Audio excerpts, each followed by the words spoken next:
Assalamualaikum warahmatullahi wabarakatuh. Perkenalkan, nama saya Randy Pahlepi Ramadhani, NPM 2213025031. Di sini saya akan menjelaskan materi tentang struktur algoritma. Sebelumnya, apa itu algoritma? Algoritma adalah merupakan serangkaian langkah-langkah logis dan sistematis yang digunakan untuk menyelesaikan suatu masalah ataupun tugas tertentu. Dalam konteks pemrograman komputer, algoritma adalah seperti sebuah resep atau bumbu yang dijalankan oleh komputer untuk menghasilkan output yang diinginkan. Pada dasarnya, algoritma menguraikan langkah-langkah yang tersebut yang harus diikuti secara berurutan agar masalah bisa terselesaikan dengan tepat dan efisien. Contoh algoritma di kehidupan sehari-hari yaitu pertama adalah membuat secangkir teh. Langkah pertama yang harus dilakukan yaitu adalah pertama isi panci dengan air.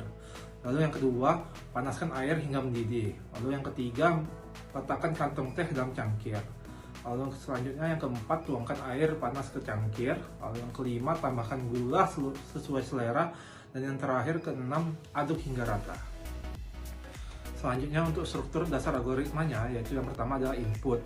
Input adalah data atau informasi awal yang diperlukan untuk menjalankan algoritma. Tanpa input, algoritma tidak akan memiliki data untuk diproses. Contohnya yaitu dalam menghitung luas persegi panjang, inputnya adalah panjang dan lebar dari persegi tersebut.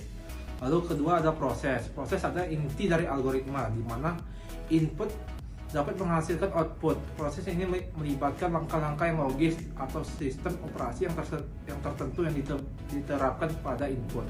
Contohnya dalam kasus menghitung luas persegi panjang, prosesnya adalah mengalihkan panjang dengan lebar. Lalu yang terakhir ada output. Output adalah hasil dari proses algoritma berupa informasi atau hasil akhir dari proses yang diharapkan dari data input. Contohnya, output dari menghitung luas persegi panjang adalah nilai luas dari persegi panjang tersebut. Untuk selanjutnya yaitu kriteria algoritma yang baik. Agar algoritma dapat berfungsi secara efisien, ada beberapa kriteria yang penting yang harus dipenuhi. Pertama adalah jelas dan tepat. Setiap langkah harus dijelaskan dengan jelas tanpa ambiguitas. Lalu yang kedua ada terbatas. Algoritma harus selesai dalam jumlah langkah yang terbatas. Algoritma yang baik tidak akan berputar-putar tanpa batas. Lalu yang ketiga adalah efisien. Algoritma harus menggunakan sumber daya atau waktu dan memori seefisien mungkin. Algoritma yang terlalu panjang atau berat akan menghabiskan waktu komputasi dan memori secara berlebihan. Dan yang terakhir, keempat adalah dapat diterapkan pada berbagai masalah. Algoritma yang baik dapat digunakan untuk memecahkan masalah serupa, bukan hanya masalah yang sangat spesifik.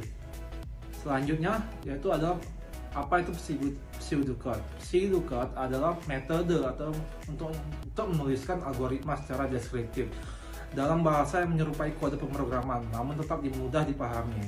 Pseudocode membantu kita untuk menyusun logika secara sistematis sebelum diimplementasikan ke dalam bahasa pemrograman yang sesungguhnya.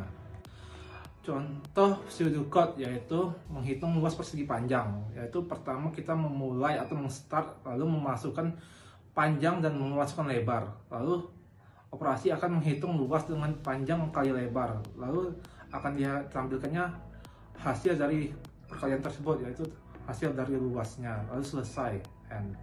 Pada pseudocode ini, langkah-langkahnya diurutkan secara logis. Pseudocode ini sangat berguna untuk menyederhanakan penulisan algoritma sebelum diimplementasikan dalam bentuk kode programming. Lalu selanjutnya, yang terakhir adalah kesimpulan dari materi ini, yaitu algoritma adalah urutan langkah-langkah yang logis yang digunakan untuk menyelesaikan masalah. Dalam menyusun algoritma, kita harus memperhatikan elemen input, proses, dan output. Algoritma yang baik harus jelas, memiliki batas langkah, efisien, dan dapat diterapkan dalam berbagai masalah. Sebelum ditulis dalam bahasa pemrograman, algoritma sering disusun dalam bentuk pseudocode untuk memudahkan pemahaman alurnya. Oke, sekian pemaparan materi dari saya. Saya akhiri. Wassalamualaikum warahmatullahi wabarakatuh.